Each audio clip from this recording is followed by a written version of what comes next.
अस्सलाम वालेकुम दोस्तों, कैसे हैं आप लोग।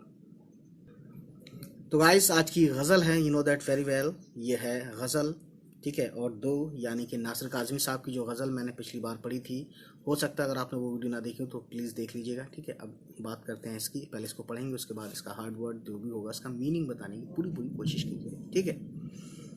तो पढ़ते हैं इसको देखते हैं इसमें क्या है। गए दिनों का सुराग लेकर किधर से आया किधर गया वो, अजीब मानूस अजनबी था, मुझे तो हैरान कर गया वो। ना अब वो यादों का चढ़ता दरिया, ना फुर्सतों की उदास बरखा, यूं ही जरा सी कसक है दिल में जो जख्म गहरा था भर गया वो। शिकस्ता पा राह में खड़ा हूँ, गए दिनों को बुला रहा हूँ, जो काफिला मेरा हम सफ़र था, मिसाले गर्द सफ़र गया वो मैं कदे को जगाने वाला, वो रात की नींद उड़ाने वाला, या आज क्या उसके जी में आई कि शाम होते ही घर गया वो हिज्र की रात का सितारा, वो हम नफस हम सुखन हमारा, सदा रहे उसका नाम प्यारा, सुना है कल रात मर गया वो। सो गाइस, देख सकते हैं ये काफ़ी अच्छी गज़ल है और उम्मीद है ये गज़ल आपको पसंद आई होगी। देखते हैं इसमें कुछ वर्ड्स। तो एक वर्ड है मानूस, अजनबी यानी कि स्ट्रेंजर, है ना। और मानूस बोलते हैं गाइस जिससे दिल हिला मिला हो या आशना, या जिससे उनसे मोहब्बत हो, ठीक है। और दूसरा है कसक।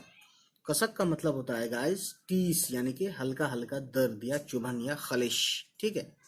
सो गाइस, और शिकस्ता पा बोलते हैं चलने से माजूरी। शिकस्ता पा यानी जो जो पैर में चलने में पैर में प्रॉब्लम हो या किसी वजह से परेशान हो, लंगड़ा हो इंसान या ऐसा कुछ, ठीक है।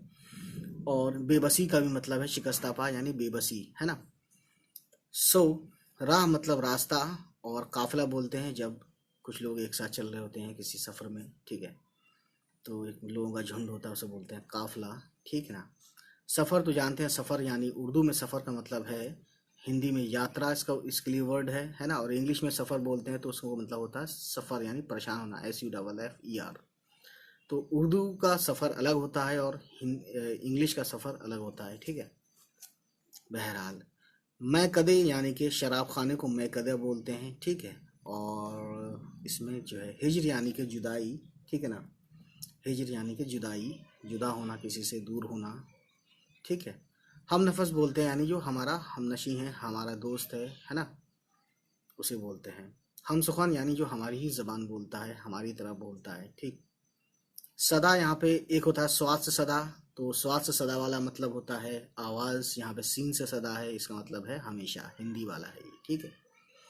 सो उम्मीद है ये वीडियो आपको पसंद आई होगी, ठीक है ना। उम्मीद है गाइस ये वीडियो आपको पसंद आई हो, और अगर पसंद आई तो प्लीज़ हमारे चैनल को सब्सक्राइब कीजिएगा और उन सभी तक पहुंचाइए हमारे वीडियोस को जिनके बारे में आपको लगता है कि इनको ये वीडियोस हमारी देखनी चाहिए। चलिए फिर मिलते हैं आपसे, बाय बाय, टेक केयर।